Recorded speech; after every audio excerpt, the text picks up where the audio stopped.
The engine block gleamed beneath the hanging light, every chrome edge catching fire in the dimness. My hands were black with grease, my shirt damp with sweat, but I was in the rhythm. The Charger wasn't just metal and bolts to me. It was a deadline, a paycheck, and the kind of art only a mechanic would ever call beautiful. Every second mattered. The sound of heels clicking across concrete broke the hum of my work. Too sharp, too deliberate. I didn't have to look up to know it was Chloe. She never entered the garage quietly. Behind her came laughter, the kind that doesn't belong in a place filled with oil and steel. "Mark," she called, sweet but forced. "We're running late." I set down the torque wrench and finally faced her. Chloe stood framed in the doorway, sequined dress glittering against the fluorescent light. On either side of her were Tiffany and Jessica, hair curled, eyes impatient, each holding a drink cup from the cafe down the street. They looked like they'd walked out of a music video and accidentally wandered into the wrong world. My world. "You promised you'd figure something out," Chloe pressed, shifting her weight onto one hip. I didn't answer. My eyes drifted back to the Charger's exposed wiring, delicate veins I couldn't afford to misplace. I'd been clear for weeks. Saturday night was for work. This car's owner wanted perfection, and I intended to deliver it. Her smile thinned when silence became my answer. "So you're just going to let me miss this? After everything?" Tiffany let out a sigh, Jessica rolled her eyes, and I felt the pressure in the room rise. This wasn't a request. It was a performance, staged carefully in front of her friends. I knew the script before she even opened her mouth again. "If you can't drive us," Chloe said, her voice suddenly cold, "I'll just call Alex." The name hung there like the stench of gasoline, sharp and toxic.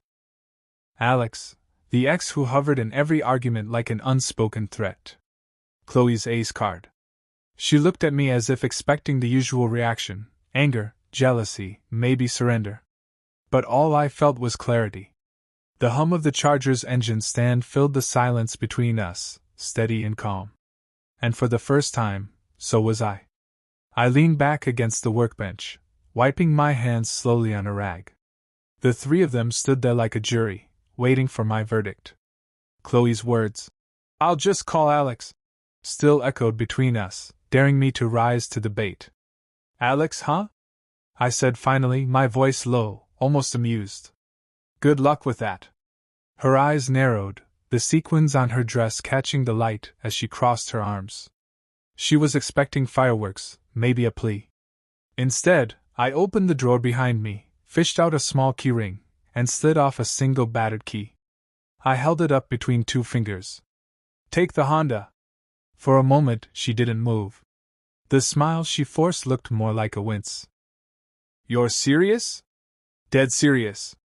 I tossed it to her. The key clattered against her palm, too ordinary, too unglamorous for the night she had planned.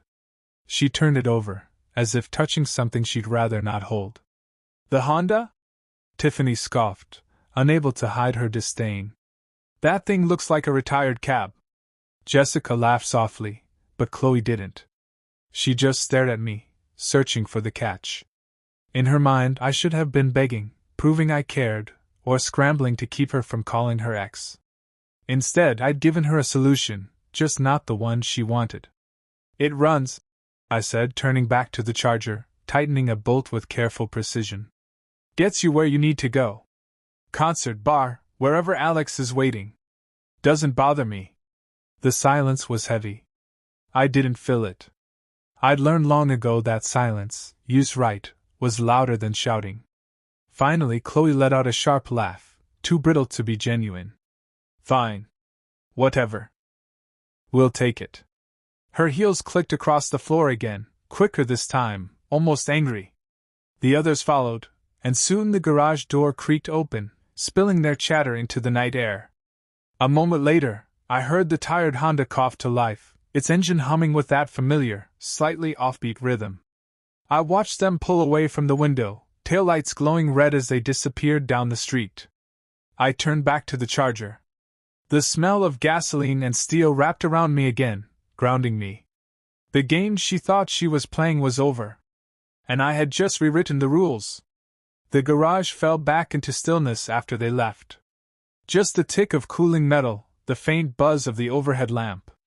I tried to dive into the charger again, but my hands moved slower now. My focus was fractured, my mind drifting to the sound of Chloe's laughter in the passenger seat of the Honda. For 2 years I'd let her set the tempo. Arguments I smoothed over. Insults I brushed off. Ultimatums I tolerated. Somewhere along the way, I'd mistaken endurance for strength.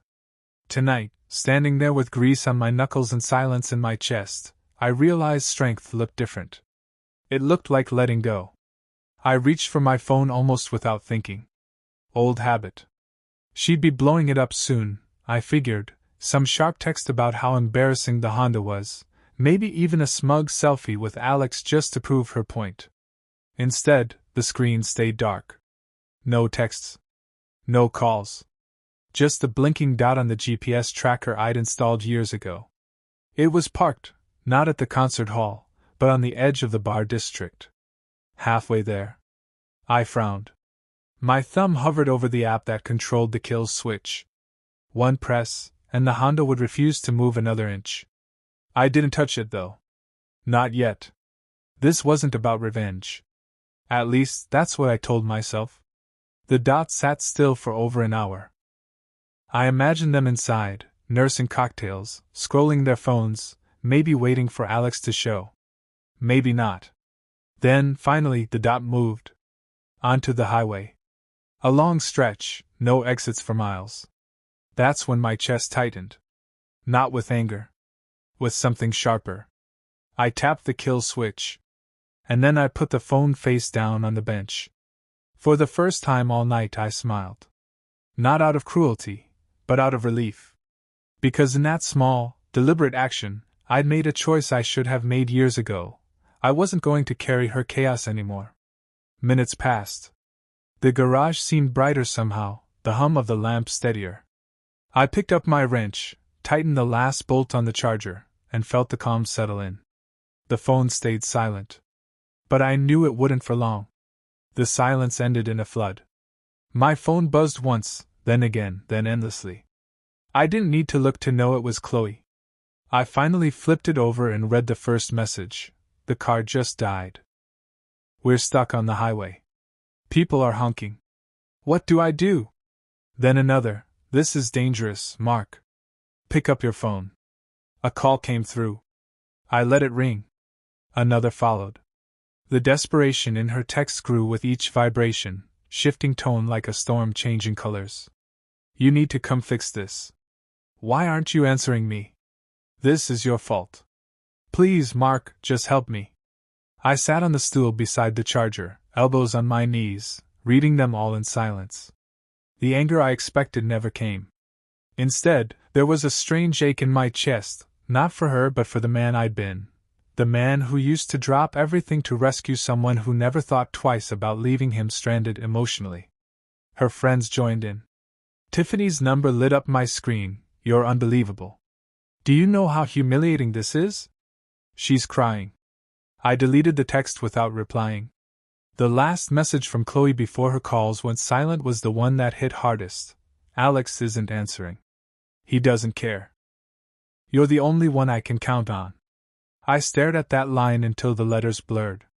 The irony burned. For 2 years she had treated me as second choice, a dependable shadow behind the glow of her better options. Now, when it all fell apart, I was suddenly her only lifeline. And I realized that was exactly the problem. The night stretched on. Eventually an automated notice came from Highway Patrol. Vehicle registered in your name has been towed from I-95 due to obstruction. My phone lit again with her number, her voice raw when I answered this time. They towed it, Mark. I'm at the lot right now and they're saying $300 to release it. You have to come down here. This is your responsibility. I closed my eyes, took a slow breath, and let the quiet fill the space between us. No, I said at last, voice calm as steel. That's yours. The line went dead silent. For the first time, she didn't know what to say. The apartment was quiet when she came back the next afternoon. No apology, no gratitude, just fury carried in on the slam of the door. "You set me up," she snapped, pacing across the living room. Her voice was hoarse from a night of shouting, or crying, or both. "You knew that car would break down. You left me stranded on purpose. I didn't look up from the magazine I was pretending to read. I told you not to push it if the light flashed. You pushed it anyway. That's not the point." Her hands cut the air, shaking. "You abandoned me. In front of my friends. Do you have any idea how that looked?" I finally set the magazine down, slowly, deliberately. "Look like what it was," I said. "You gambled on Alex, and he didn't show. You gambled on me folding, and I didn't." That stopped her. For the first time in 2 years, Chloe had no immediate comeback. Her face faltered. Her eyes flicked away. And in that crack of silence, I saw it, fear.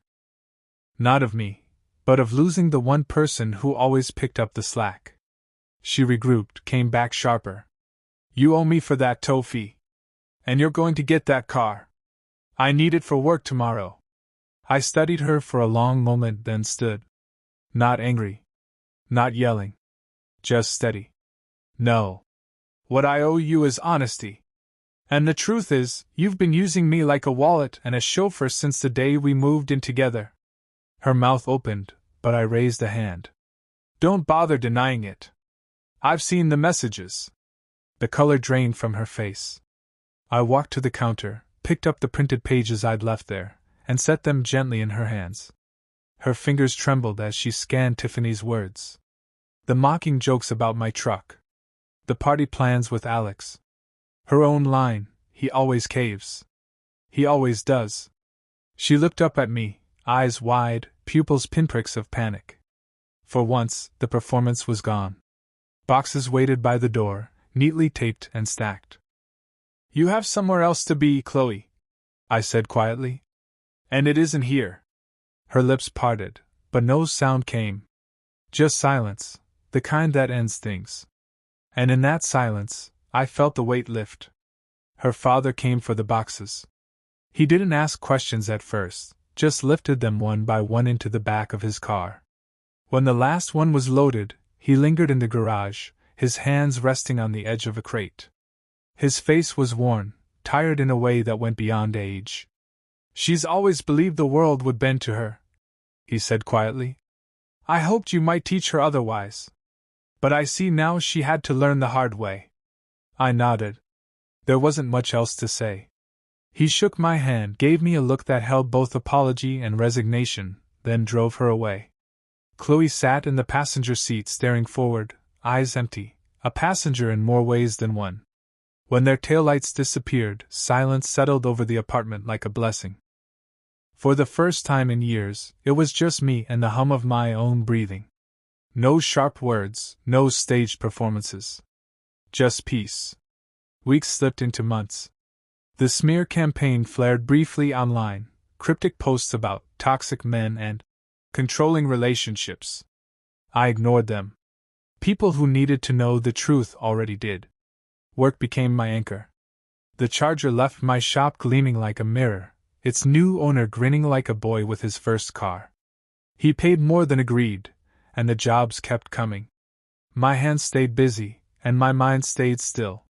The Honda came back from the tow yard scarred but intact. I spent a quiet weekend pulling it apart and putting it right again, flushing out what was clogged, tightening what was loose. When the engine finally purred steady beneath my palms, I realized the car wasn't just transportation anymore. It was a marker.